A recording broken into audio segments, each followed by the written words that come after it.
Kami sadari Tuhan Yesus bahwa firman-Mu yang menolong meneguhkan setiap kami ya Bapa. Kami sadar Tuhan bahwa firman-Mu, janji-Mu ya dan amin. Apa yang telah Engkau ucapkan, apa yang telah Engkau firmankan Tuhan pasti digenapi, pasti terjadi dalam hidup setiap kami. Sebab itu Tuhan Yesus di pagi hari ini kami datang berkumpul di rumah-Mu Tuhan Yesus. Untuk mendengar kebenaran firman-Mu Tuhan. Untuk kami boleh lebih lagi dikuatkan, diajar, ditegur, dididik lebih lagi Tuhan Yesus. Agar hari demi hari Tuhan hidup kami sungguh-sungguh menyenangkan hatinya Tuhan. Bapa yang baik, biarlah pujian penyembahan kami di pagi hari ini boleh menjadi persembahan yang harum dan hidup kepadamu ya Bapa. Tuhan Yesus yang baik, urapilah hamba-Mu Tuhan. Biar bukan dengan hikmat hamba sebagai manusia hamba berkata-kata, tapi sungguh biar Roh Kudus sendiri yang menerjemahkan firman Tuhan, yang menerjemahkan isi hatinya Tuhan kepada setiap jemaat-Mu di tempat ini. Urapi lidah bibir hamba-Mu Tuhan Yesus. Biar hanya firman yang murni, biar apa yang hamba-Mu ucapkan, apa yang diterima dimengerti oleh jemaat-Mu, tepat sama seperti apa yang Tuhan maksudkan untuk disampaikan. Kami mengundang hadirat Ruang Maha Kudus hadir memenuhi tempat ini. Kami undang Roh-Mu yang kudus menguasai hati, jiwa, dan pikiran kami. Segala pujian, syukur, hormat, kemuliaan hanya layak bagi nama-Mu dalam satu nama yang penuh kuasa. Nama Tuhan Yesus Kristus. Kerinduanku Church. Sama-sama kita mau katakan amin. Sekali berikan tepuk tangan yang paling meriah buat Tuhan kita. Silakan duduk kembali Bapak Ibu Saudara sekalian dikasihi oleh Tuhan Yesus.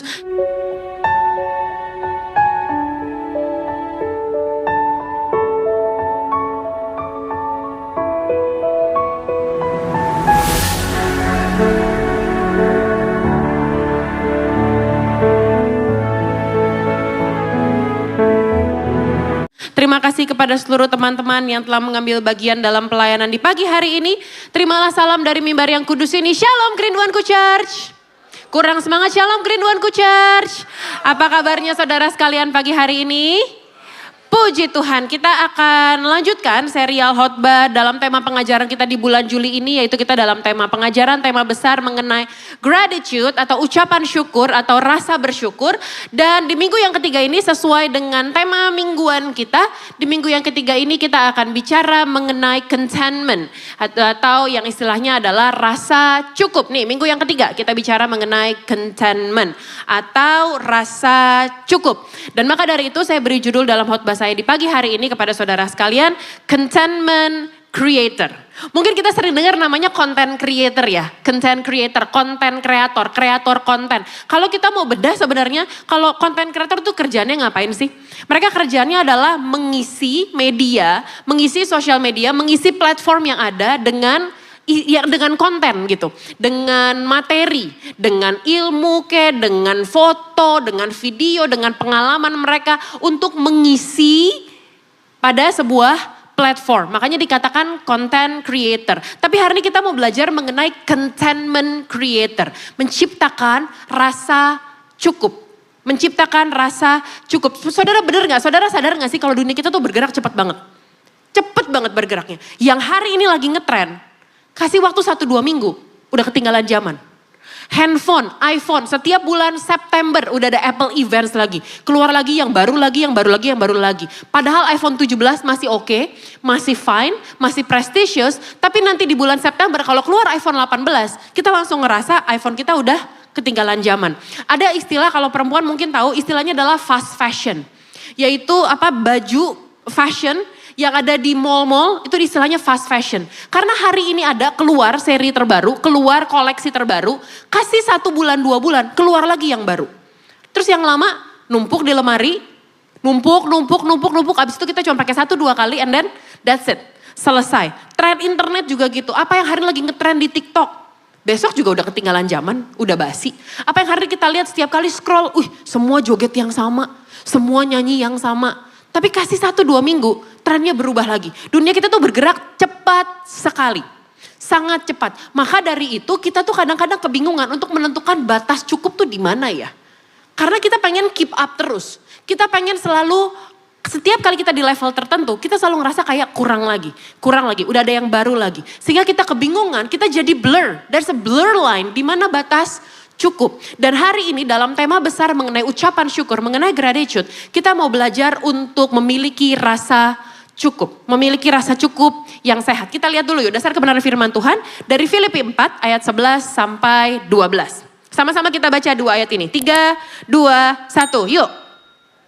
Kukatakan ini bukanlah karena kekurangan, sebab Aku telah belajar mencukupkan diri dalam segala keadaan. 12.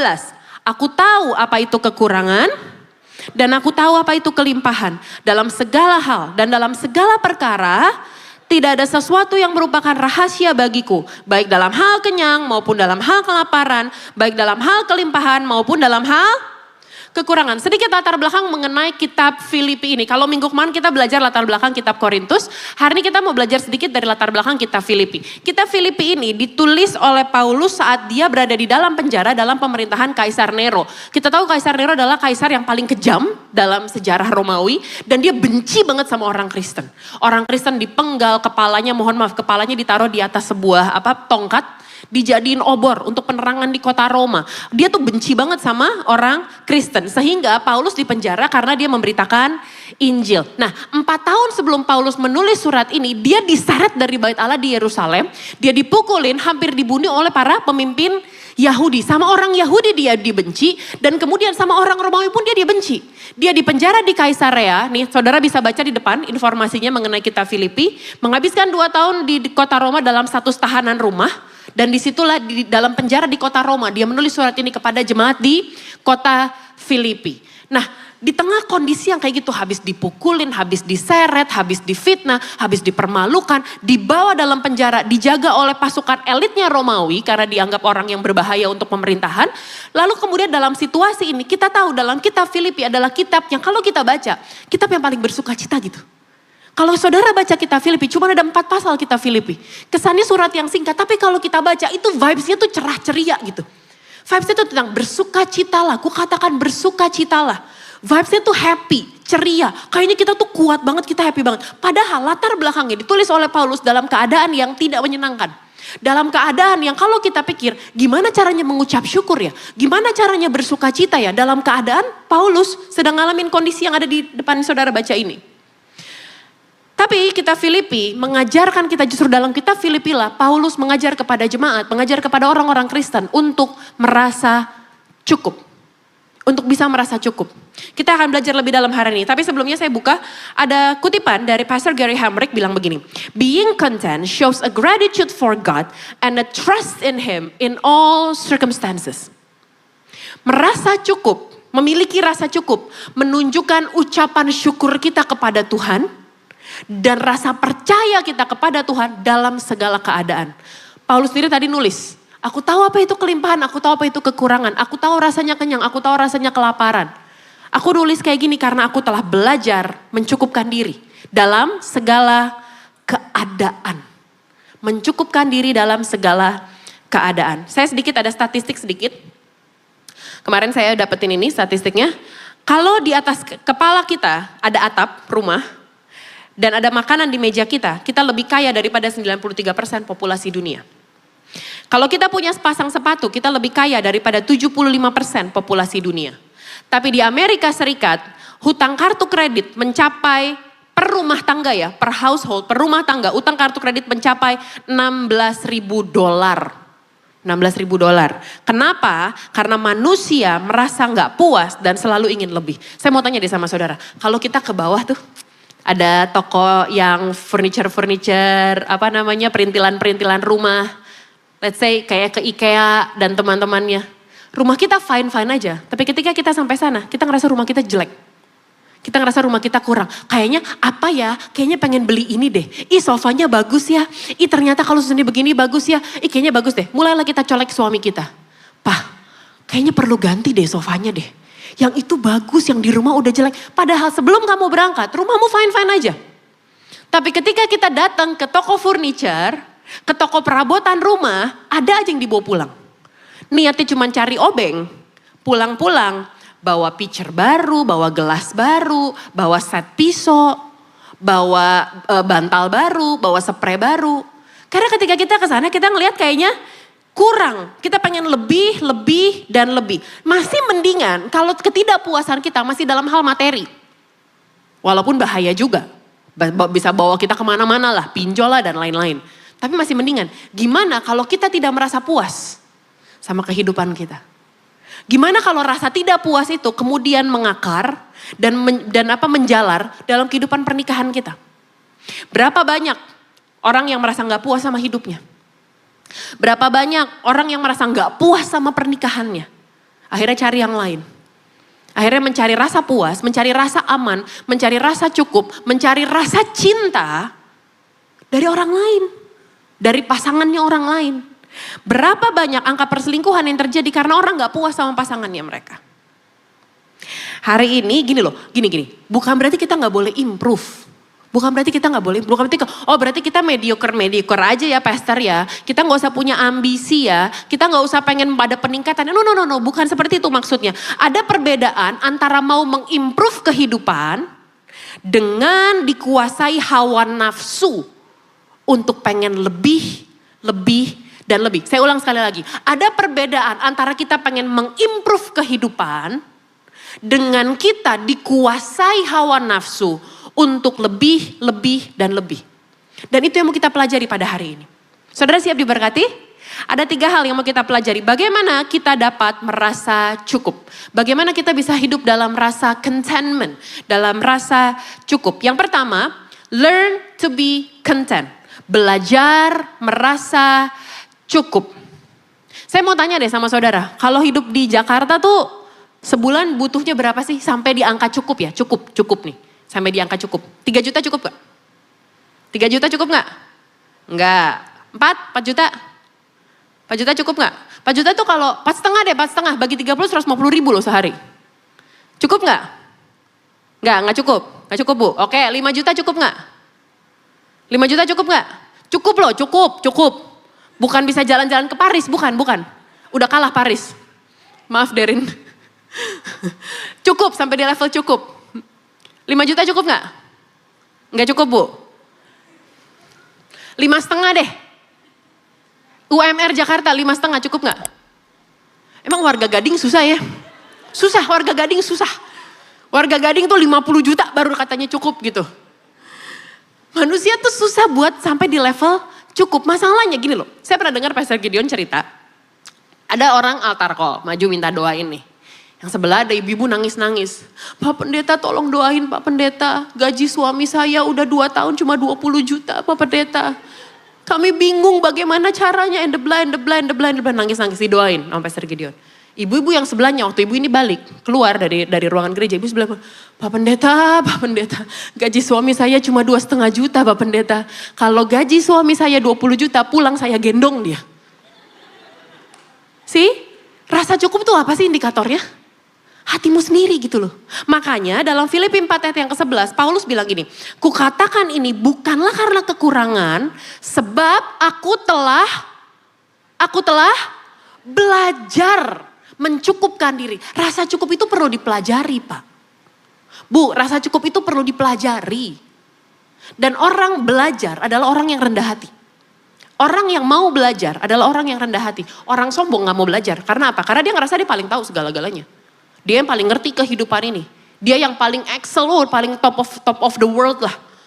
Orang yang mau belajar adalah orang yang rendah hati. Dan Paulus katakan, dia telah belajar. Artinya rasa cukup adalah sesuatu yang dimiliki seseorang. Karena orang itu secara sadar mau untuk merasa cukup. Orang belajar tuh sadar. Orang yang belajar tuh sadar. Aku telah belajar. Dengan kesadaran aku harus belajar untuk say enough. Berkata cukup. Memiliki rasa cukup. Rasa cukup itu doesn't come naturally. Sama kayak minggu lalu kita bahas. Kemurahan hati itu gak datang secara natural. Kenapa? Pokoknya hal-hal yang baik gak datang secara natural deh. Kenapa? Karena manusia udah jatuh dalam dosa. Tubuh kita jatuh dalam dosa. Dari dosa Adam dan Hawa dulu. Makanya hal-hal yang baik. Kita perlu Tuhan, Roh Kudus untuk menolong kita melakukan hal-hal yang baik. Sebagai contoh, anak saya Gene dan Joe. Usia 7,5 tahun dan 4 tahun. Anak kecil. Gene lagi suka banget sama sepak bola. Apalagi di era World Cup kayak begini. Di musim World Cup kayak begini. Setiap hari ada aja mintanya. Baju bola inilah sih. Hari ini suka Ronaldo, besok suka Messi. Hari ini dia lagi gak suka lagi sama Messi. Kemarin baju Messinya dia waktu Argentina menang lawan Inggris. Baju Messinya dia buang. Gini gak suka sama Messi. Karena sekarang dia suka Ronaldo di World Cup ini. Saya tadinya bilang bener ya mama buang ya, tapi saya tahu ntar 3 bulan lagi dia bisa balik lagi suka sama Messi. Apalagi kalau Messi menang nanti malam. Yes. Dia bisa suka lagi sama Messi. Gak pernah ada rasa cukup, hari ini minta Mbappe, besok minta Lamine Yamal. Itu di rumah, kan kalau bapaknya kan jelas ya, AS Roma sejati kan. Dari dahulu sekarang sampai selama-lamanya dia AS Roma kan, walaupun belum pernah menang itu. Maaf suamiku kalau streaming. Tapi anak kecil di rumah itu ada baju Spanyol, ada baju Inggris, ada baju PSG, ada baju Roma juga ada karena dari bapaknya harus punya baju Roma. Ada baju Barcelona, ada baju Madrid, semua ada gitu. Karena dia gak ngerti rasanya cukup. Dia pengen lagi, dan lagi. Ntar ada bintang sepak bola baru, dia minta lagi. Saya takut habis ini dia minta bajunya Haaland sama Jude Bellingham. Joe lagi suka banget sama dinosaurus. Di rumah saya udah kayak Jurassic Park. Demi apapun udah kayak Jurassic Park rumah saya. Setiap hari dia susun tuh, dia barisin dinosaurusnya dia. Kemarin karena hari Selasa besok dia mulai masuk sekolah, mulai masuk TK, saya bawa dia potong rambut. Depan, tahu kan mall gitu kan, lantai yang isinya kegiatan anak-anak, pasti ada toko mainannya. Ya kan? Di tempat dia potong rambut, depannya toko mainan. Dia bilang, Mama, Joe mau potong rambut, tapi habis potong rambut mau beliin Joe dinosaurus ya. Itu dinosaurus di rumah udah banyak. Saya takut hidup gitu dinosaurusnya. Tapi dia minta lagi. Saya tanya emang Joe belum punya apa? Dia sebutin lah nama dinosaurus yang saya nggak ngerti. T-Rex ya udah ada 6 di rumah. Dia masih minta T-Rex lagi. Ngerti nggak maksud saya? Ini bukan tentang dinosaurus. Ini tentang bahwa rasa cukup kita nggak memiliki itu secara natural. Makanya Paulus bilang rasa cukup harus belajar.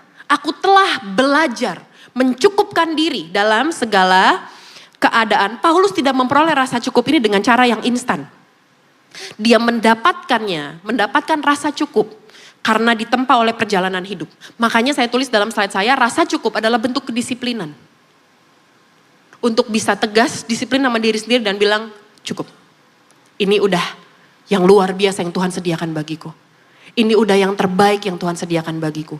Suamiku, mau dia semalas mandi apapun, mau dia naruh anduknya sembarangan, spray basah melulu. Mau dia mencet odolnya dari tengah-tengah, gak dari bawah. Tapi he's the best for me. Dia yang terbaik bagiku. Dia yang diberikan Tuhan bagiku. Rasa cukup.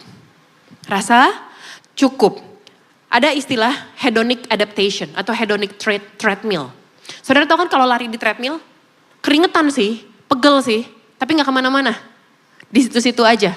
Ada namanya hedonic treadmill. Apa ini? Fenomena ini menunjukkan bahwa kita setelah memperoleh sesuatu yang baru, kita mau punya mobil baru, punya tas baru, punya gadget baru, bahkan punya promosi, kita baru promosi jabatan, kita baru mendapatkan hal-hal apapun lah, penghargaan, penaikan gaji dan lain-lain, tingkat kebahagiaan seseorang biasanya hanya meningkat sementara. Hype sementara. Gak lama setelah itu, otak kita mulai terbiasa. Hal yang tadinya luar biasa jadi normal. Jadi normal. Sehingga kita muncul keinginan baru untuk mengejar hal berikutnya. Pengen lagi yang lain, pengen lagi yang lain. Mungkin waktu dulu belum punya mobil, kita doa, kita pengen punya mobil. Tuhan kasih mobil. Hype, wah puji Tuhan, terima kasih Tuhan, akhirnya punya mobil. Dirawat tuh mobil, plastiknya gak pernah dibuka. Tiap hari dikemocengin, vakum. Tapi setelah berapa lama, mulai terbiasa. Dan kita mulai berpikir, mobil pertama kita, kayaknya kalau ganti lebih oke ya. Apalagi ntar biasanya dalam Gias nih, biasanya Agustus kan, keluar tuh seri-seri baru tuh. Kayaknya ganti listrik kali ya, bensin mahal. Udah ganti listrik, lihat lagi pengen yang baru lagi. Kayaknya hybrid kali ya, biar aman nih ada dua-dua bisa bensin bisa listrik. Itu namanya itu hedonic adaptation. Seneca, seorang filsuf dari Romawi abad pertama, bilang gini, it is not the man who has too little, but the man who craves more that is poor. Orang yang miskin itu bukan orang yang punya sedikit, tapi mereka yang selalu pengen lagi dan lagi. Karena mereka nggak tahu rasa cukup. Mereka nggak ngerti rasa cukup. 1 Timotius 6 ayat 6-9 bilang gini. Tetapi mereka yang ingin kaya terjatuh ke dalam pencobaan, ke dalam jerat dan ke dalam berbagai bagian nafsu yang hampa dan yang mencelakakan. Yang menenggelamkan manusia, ayat ke-9 sorry. Dan menenggelamkan manusia ke dalam keruntuhan dan kebinasaan. Kita mau belajar sedikit saudara. Saudara please bear with me karena kita akan bolak-balik buka ayat. Kita akan belajar dari seorang raja terkenal namanya Salomo. Kita tahu Salomo dikenal sebagai raja yang katanya paling bijaksana. Alkitab bilang katanya sebelum dan sesudah Salomo gak ada yang kayak dia. Dia yang paling bijaksana. Bahkan dia dikatakan raja yang paling kaya. Alkitab mencatat kekayaannya Salomo dengan begitu luar biasanya. Dia begitu sangat terkenal dengan kebijaksanaan dan kekayaannya benar-benar amazing. Luar biasa banget. Seorang raja yang luar biasa. Tapi kita tahu di end of the story-nya Salomo, dia menyimpang dari Tuhan. Dia mulai menyembah dewa-dewi, istri-istrinya. Dia mulai menyembah kepada patung-patung berhala, pada penyembahan berhala. Aneh ya, kalau kita pikir-pikir aneh ya.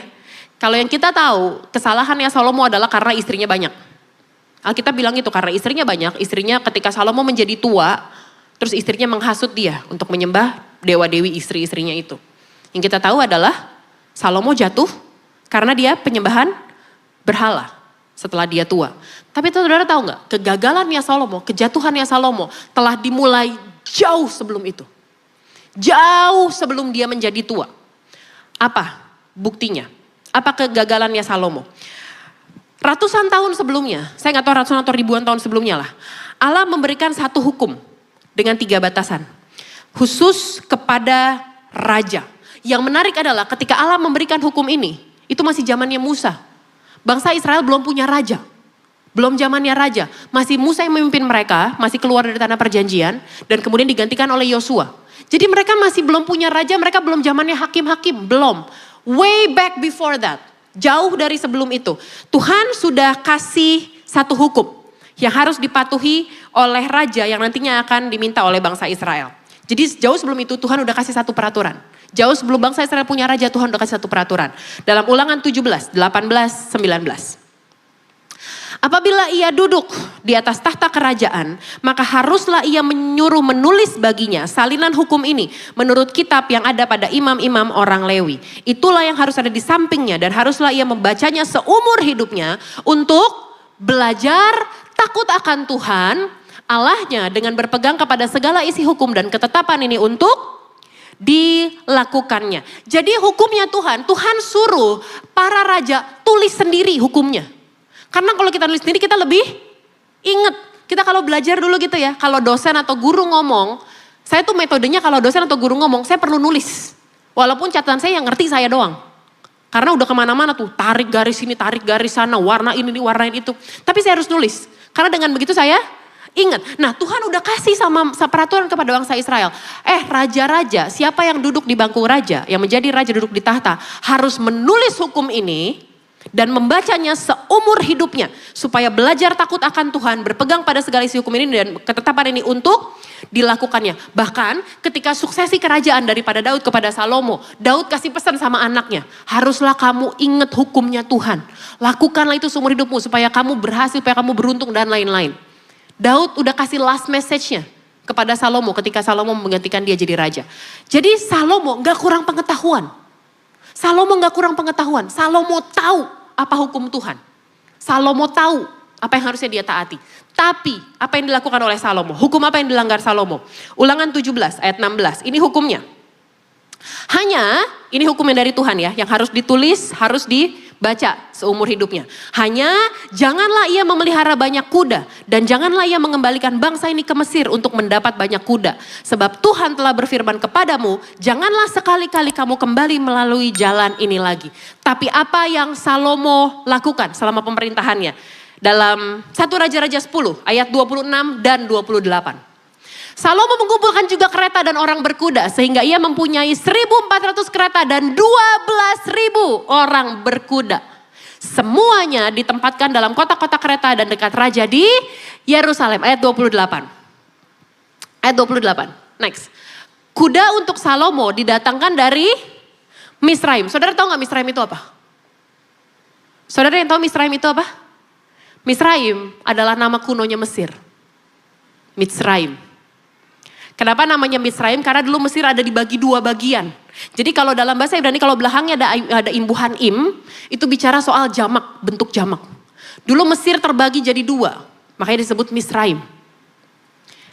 Salomo, tadi hukumnya kita baca ya, jangan punya banyak kuda dan jangan kembali ke Mesir. Karena kamu udah dilepasin dari sana. Tapi Salomo tadi kita baca punya 12.000 orang berkuda. Dan kudanya didatangkan dari Mesir. Oke, itu yang pertama. Yang kedua, hukum yang dilanggar oleh Salomo. Ulangan 17 ayat 17a. Juga janganlah ia mempunyai banyak istri supaya hatinya jangan menyimpang. Tapi Salomo, 1 Raja-Raja 11 ayat 3 dan 4. Ia mempunyai berapa istri? 700 istri dari kaum bangsawan dan 300 gundik. Istri-istrinya itu menarik hatinya. Digenapi kan apa yang Tuhan bilang? Yang Tuhan bilang kan jangan punya banyak istri supaya hatinya jangan menyimpang. Salomo punya 700 istri, 300 gundik. 1000 perempuan dalam hidupnya Salomo. Istri-istri itu menarik hatinya daripada Tuhan. Ayat 4, sebab pada waktu Salomo sudah tua, istri-istrinya itu mencondongkan hatinya kepada Allah-Allah lain. Sehingga ia tidak dengan sepenuh hati berpaut kepada Tuhan Allahnya seperti Daud, ayahnya. Hukum yang kedua. Hukum yang ketiga yang dilanggar oleh Salomo. Ulangan 17, 17b. Emas dan perak pun janganlah ia kumpulkan terlalu banyak. Tapi yang dilakukan oleh Salomo.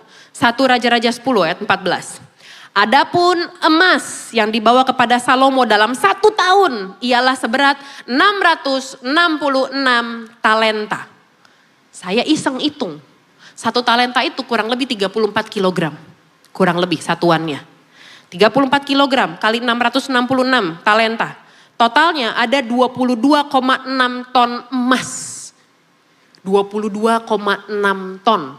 Kalau dirupiahin itu kurang lebih 40 triliun. Padahal Tuhan udah bilang, Salomo nulis loh. Emas dan perak jangan kumpulkan terlalu banyak. Jangan punya banyak istri. Jangan punya banyak kuda. Jangan kembali ke Mesir. Dia tulis, dia baca seumur hidupnya. But he did that anyway. Saudara perhatiin gak? Semua kata kuncinya apa? Banyak. Jangan punya banyak kuda, jangan punya banyak istri, jangan punya banyak emas. Even Salomo diajar Tuhan untuk have contentment. Untuk tahu merasa cukup. Karena dari itu tuh, dari pengen lebih. Kan kalau dipikir-pikir sebenarnya ya, kuda lambang apa sih? Kekuatan militer. Kerajaan yang kuat untuk mengokohkan kerajaannya sebagai kerajaan yang kuat. Ngomongin soal banyak istri dan istrinya dari banyak kerajaan. Ngomongin apa kalau dalam hal kerajaan? Kalau kita nonton film-film kerajaan, biasanya raja punya banyak istri karena pernikahannya politik. Artinya dia mengikat relationship dengan banyak kerajaan. Makin kuat dong kerajaannya. Bicara soal emas, lambang apa? Lambang kemuliaan. Oh, negara kaya, kan gitu kan? Negara kaya, pantesan dia bisa ngapa-ngapain aja. Jangan diusik deh, dia negara kaya. Harusnya kuat dong. Tapi justru disitulah titik kejatuhannya Salomo. Karena gini loh, have more doesn't mean you feel enough. Punya banyak gak menjamin kita merasa cukup. Tuh Salomo punya banyak, cari lagi terus. Istri satu kurang emangnya. Kurang cerewetnya, kurang. Perlu 1000, hebat juga Salomo, kuat ya. Setiap hari bawel gitu. Have more, gak menggaransi kita untuk kita bisa merasa cukup. Tapi contentment, merasa cukup, membawa kita pada gini nih. Apa yang kamu punya menjadi cukup. Apa yang kamu miliki saat ini menjadi cukup. Contentment is the choice. Merasa cukup itu pilihan. Adalah pilihan. Apakah kita mau memilih untuk mencukupkan diri dan merasa cukup atas apa yang kita punya atau enggak? Apa buktinya? Filipi 4 ayat 12 bilang gini. Aku tahu apa itu kekurangan. Aku tahu apa itu kelimpahan.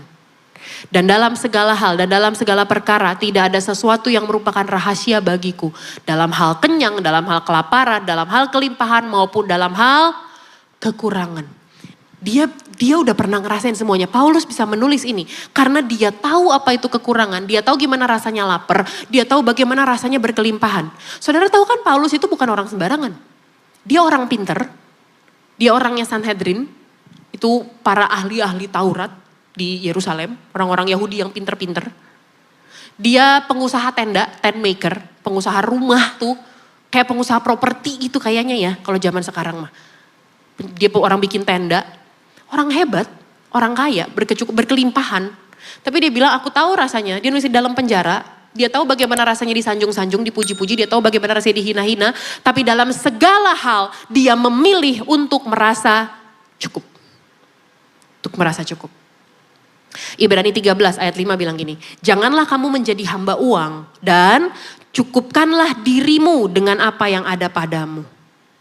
Karena Allah telah berfirman, aku sekali-kali tidak akan membiarkan engkau, aku sekali-kali tidak akan meninggalkan engkau. Yang kedua, bagaimana untuk merasa cukup? Yang kedua, stop chasing the wrong things. Berhenti mencari kepuasan di tempat yang salah. Berhenti ngejar hal-hal yang salah. Yeremia 2 ayat 13 bilang gini, sebab 2 kali umatku berbuat jahat. Mereka meninggalkan aku, sumber air yang hidup, untuk menggali kolam bagi mereka sendiri. Yakni kolam yang bocor, yang tidak dapat menahan air. Saudara perhatiin ya, Tuhan menegur bangsa Israel karena dikatakan 2 kali kamu berbuat jahat. Ada 2 hal yang jahat. Yang pertama, meninggalkan Tuhan. Kita sepakat semua di hal yang itu. Meninggalkan Tuhan adalah hal yang jahat di mata Tuhan. Yang kedua adalah ketika mereka menggali kolam bagi mereka sendiri. Mereka cari kepuasan dahaga, mereka cari pemuas dahaga mereka. Bukan dari Tuhan, tapi cari dari kolam mereka sendiri. Dan bilang apa? Kolam yang bocor. Kamu cari kepuasan di tempat yang salah, itu kayak kolam yang bocor. Yang gak bisa nahan air. Tahu kolam yang bocor kan, kalau bak kita bocor tahu kan? Gak pernah ada kata cukup. Selalu kurang, kita harus selalu perlu air terus untuk mengaliri sampai kolam itu penuh, sampai bak itu penuh. Dan Tuhan bilang itu adalah sebuah kejahatan di mata Tuhan. Kalau kita mencari rasa aman kita, mencari kepuasan kita dari tempat yang lain selain daripada Tuhan. Dan ini patternnya dosa, ini modus operandinya dosa, saudara perhatiin gak sih? Ini tuh modus operandinya dosa, cara kerjanya tuh begini. Apa? Berusaha mencari dari ciptaan apa yang seharusnya hanya kita cari dari Sang Pencipta. Tapi kita cari dari ciptaan, dari materi, dari hal-hal duniawi. Apa yang seharusnya kita dapetin dari Sang Penciptanya, Sang Pemberi berkatnya. Gini loh, jangan salah paham, bukan berarti punya banyak barang tuh salah. No, bukan berarti kayak gitu. Tuhan mau memberkati kita berlimpah-limpah, katakan amin. Ya, Tuhan mau memberkati kita berlimpah-limpah.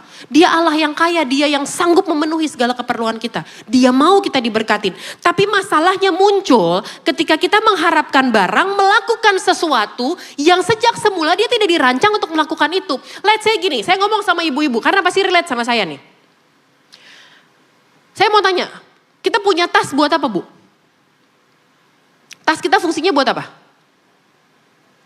Buat apa, Bu? Iya, dipakai buat apa, Bu? Dipakai buat apa, Bu? Nyimpen barang. Tas fungsinya buat bawa barang. Kita tahu tas ibu-ibu isinya kan?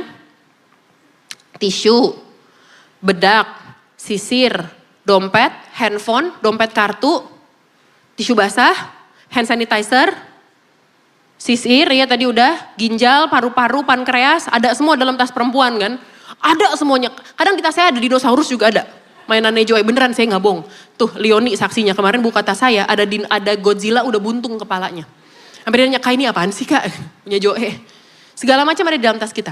Tas fungsinya untuk bawa barang. Tapi celakanya kita, saya nggak tuduh saudara ya. Karena sometimes saya pun kejebak kadang dalam hal itu. Kadang-kadang tas kita pakai buat apa? Your identity. Identitasmu di tas. Kalau bawa tas yang rantai tuh hitam, ada huruf C-nya terbalik kanan kiri, jalan kita beda tuh.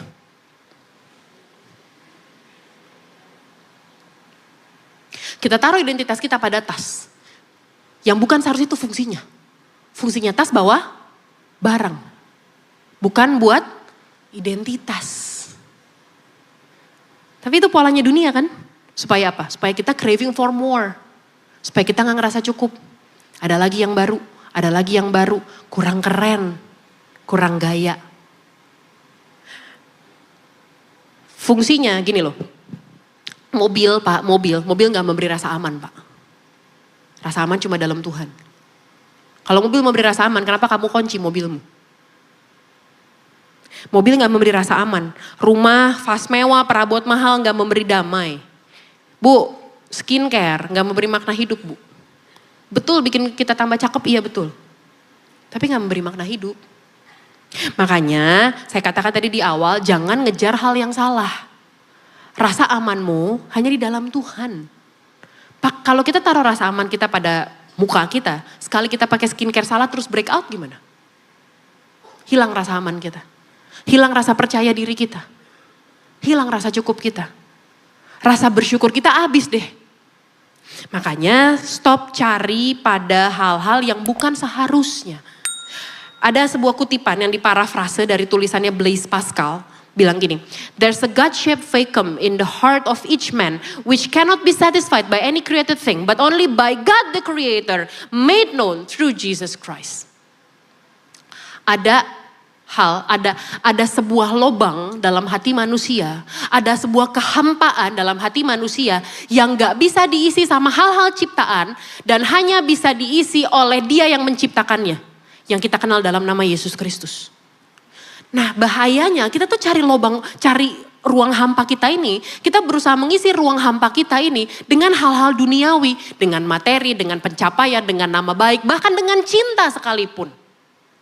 Tahu orang-orang yang gak pernah cukup sama satu pasangan? Gak pernah cukup sama satu wanita? Sama satu laki-laki? They're always craving for more love. Karena dengan mendapatkan banyak cinta, banyak perhatian dari banyak orang, dia merasa puas.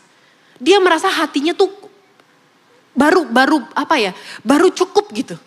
Kalau enggak, rasanya kayak kosong. Tahu dengar suka dengar gak? Gue gak bisa sendirian. Tahu gitu kan? Gue gak bisa sendirian. Belum putus udah punya yang lain. Belum putus udah move on duluan. Belum putus, udah di ujung-ujung tapi udah chattingan sama 4 orang. Tahu kan? Craving for more. Karena kita berusaha untuk mengisi ruang vakum di hati kita ini, ruang hampa ini dengan hal-hal yang lain, bukan dengan Tuhan. Bukan dari Tuhan. Padahal mau kita cari sampai ujung dunia manapun, gak akan ada satu hal pun yang bisa memenuhi ruang hampa itu.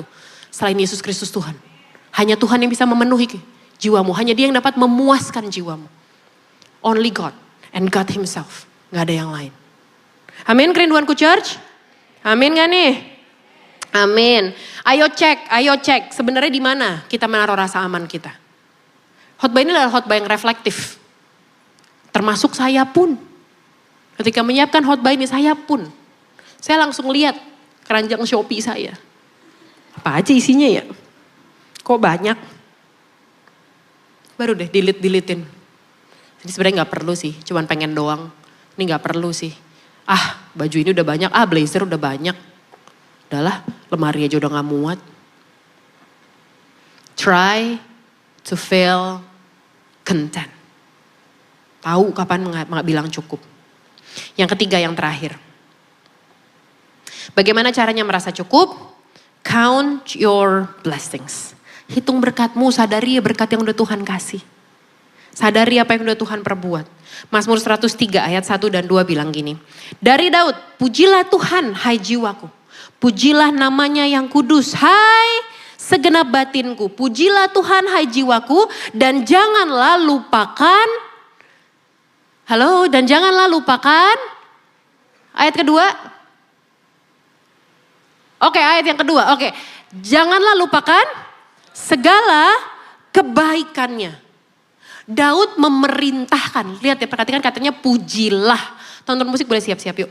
Pujilah Tuhan. Hai jiwaku. Dan janganlah, kita tahu dalam struktur bahasa Indonesia sederhana, ada akhiranlah adalah sebuah kalimat perintah. Daud sedang memerintahkan kepada jiwanya untuk ingat apa yang udah Tuhan perbuat dalam hidupnya. Kalau kita baca 3 ayat di bawahnya, bilang ingat Dia yang mengampuni dosamu, Dia yang menyembuhkan sakitmu, Dia yang menebus kamu dan lain-lain dan lain-lain. Ingat sampai hari ini apa yang udah Tuhan lakukan. Apa yang udah Tuhan perbuat. Hitung berkatmu. Hitung berkatmu. Hitung berkatmu. Terlalu banyak yang Tuhan kasih. Terlalu banyak yang dia perbuat. Terlalu banyak yang telah dia berikan. Manusia tuh cenderung lebih mudah mengingat hal yang buruk, masalah daripada hal yang baik. Mengeluh gak perlu diajarin. Mengeluh otomatis. Tapi bersyukur harus diajarin. Pengen hal baru gak usah diajarin. Tapi bilang cukup, perlu diajarin. Perlu belajar. Ada istilah lagi dalam psikologi namanya negativity bias. Kita tuh cenderung fokus sama apa yang kita gak punya. Sama apa yang kita gak punya. Kita lupa sama udah segini banyak yang Tuhan lakuin. Bukankah ini modus operandinya dulu waktu di Taman Eden? Hawa, Adam dan Hawa, saya gak tahu mungkin ada jutaan pohon di sana. Dengan miliaran buah yang ada di sana. Tapi dia fokus sama yang dia gak boleh makan. Sama apa yang dia gak punya. She's craving for more. Dan iblis klik tombol yang itu. Tut. Dia klik tombol yang itu. Kenapa yang itu gak boleh ya? Iblis menutup mata manusia. Dari segala hal baik yang Tuhan izinkan. Dari segala hal baik yang Tuhan perbolehkan. Dari begitu banyak hal baik yang Tuhan berikan. Tapi iblis pasang kayak kacamata kuda gitu. Dia tutup hal yang baik. Dia arahin mata sama hal yang gak ada. Terus kita mikir deh, Tuhan gak adil ya. Tuhan jahat ya. Aku gak punya, kok dia punya. Kok dia diberkatin aku enggak. I wanna be like him. I wanna be like her. Terus kapan cukupnya? Kapan cukupnya? Saudara pengen kaya, akan selalu ada orang yang jauh lebih kaya daripada saudara. Mohon maaf ya. Gak bermaksud buat nyerang siapapun kan. Tapi perhatiin deh. Orang-orang yang mulai merombak wajahnya. Padahal gak kenapa-napa. Bukan karena kecelakaan, bukan karena sakit atau apapun. Pasti pengen lagi. Pasti bolak-balik lagi. Hari ini ganti hidung. Besok tambah lipetan mata. Tambah yang lain, tambah yang lain, tambah yang lain. Ada beberapa artis Hollywood kita tahu kan? Suka ada tuh di TikTok. Mukanya sekarang sama dulu. Sebelum dia papain. Kok cantikan dulu? Karena kenapa manusia tuh gak pernah puas. Kita yang harus tentuin.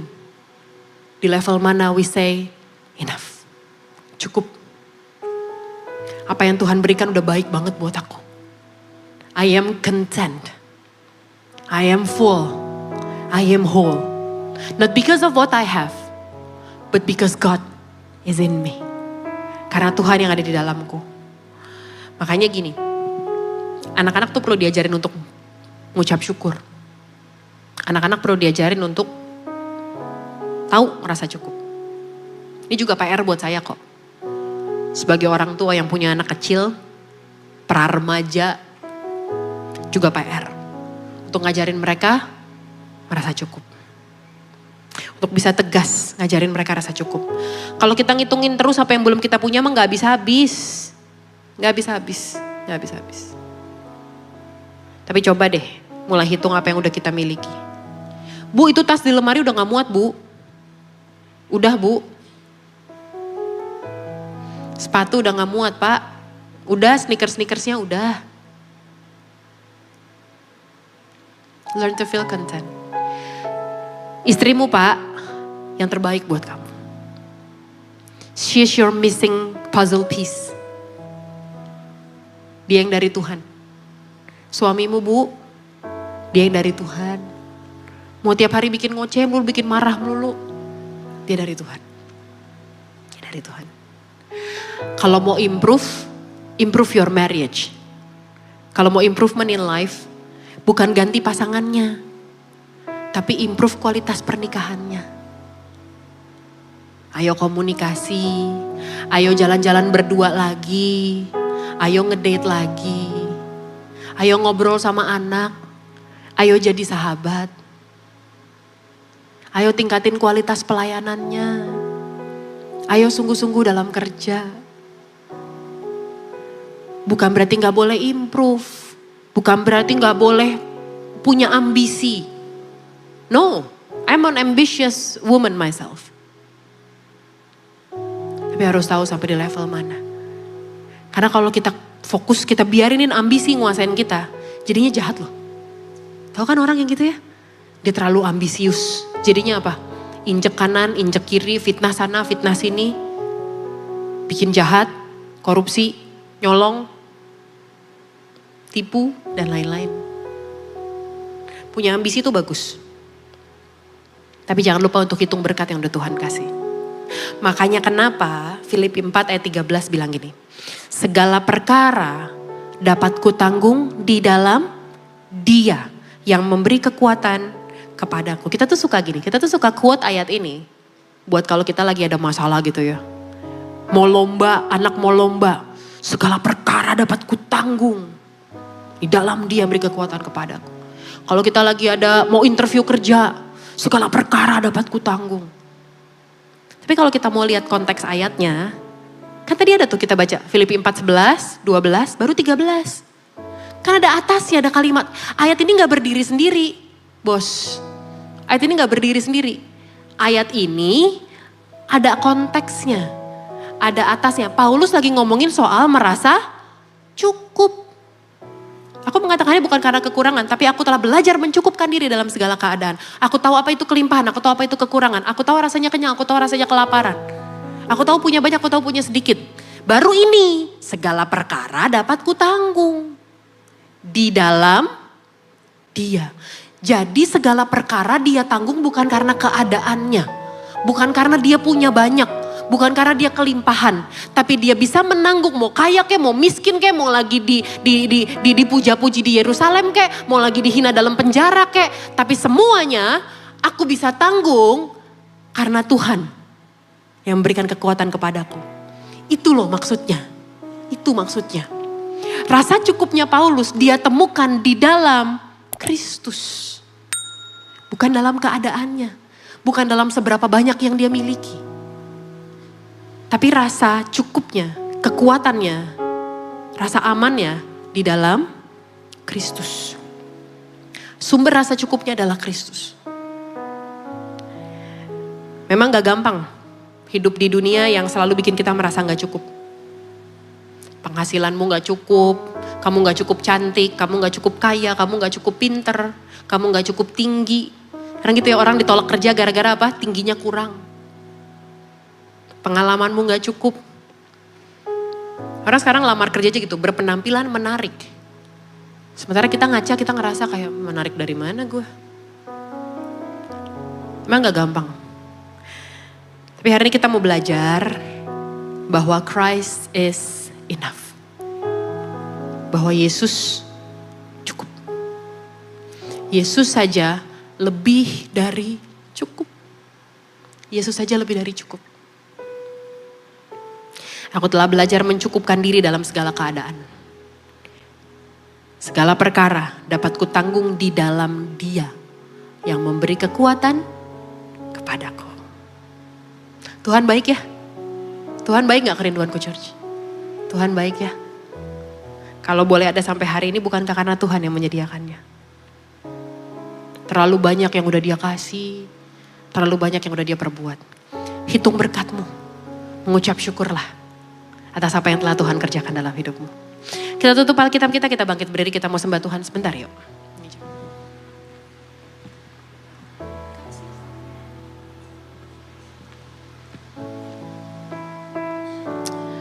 Yuk sama-sama kita naikkan pujian ini di hadapan Tuhan pada pagi hari ini. Dengan rasa ucapan syukurmu. Dengan rasa ucapan syukurmu naikkan pujian ini yuk. Kasih setiamu yang ku rasakan lebih tinggi dari langit biru. Kebaikan-Mu yang telah Kau nyatakan lebih dalam dari lautan. Berkat-Mu yang telah kami terima Tuhan Yesus, berkat-Mu yang telah ku terima sungguh membuat kami terpesona.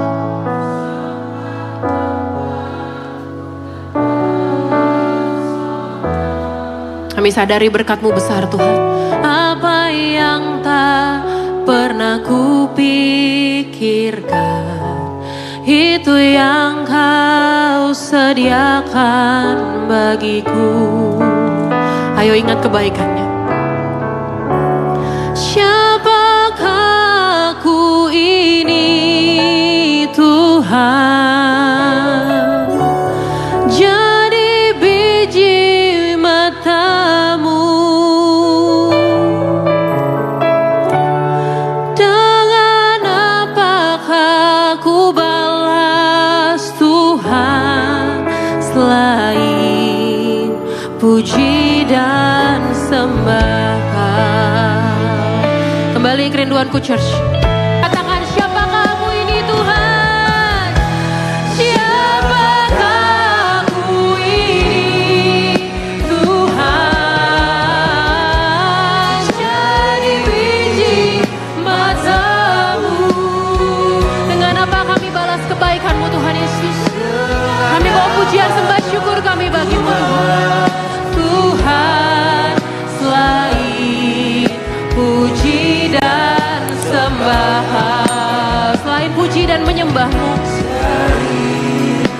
puji dan sembah, selain memuji-Mu, menyembah-Mu, selain puji dan sembah. Berikan tepuk tangan kemuliaan buat Tuhan kita. Terima kasih Tuhan Yesus buat firman-Mu pada pagi hari ini ya Bapa. Hamba-Mu telah menyampaikan apa yang Tuhan titipkan dalam hati hamba. Biarlah Roh Kudus yang menjadi remat, biarlah Roh Kudus yang terus mengingatkan kepada jemaat-Mu Tuhan Yesus. Untuk kami boleh merasa cukup, untuk kami boleh mensyukuri segala berkat yang telah kami terima. Mensyukuri segala sesuatu yang telah Engkau kerjakan dalam hidup setiap kami. Terima kasih Tuhan, terima kasih Bapa yang baik. Tuhan Yesus, di pagi hari ini kami mengucap syukur, kami diberikan kesempatan untuk boleh memberkati pekerjaan Tuhan di tempat ini. Sucikan, kuduskan setiap rupiah persembahan umat-Mu Tuhan Yesus menjadi dupa yang harum, persembahan yang berkenan kepada-Mu. Mampukanlah gereja ini Tuhan untuk dapat mengelola persembahan umat-Mu dengan benar, dengan tepat, dengan bertanggung jawab di hadapan Tuhan. Di dalam nama Tuhan Yesus. Haleluya. Amin.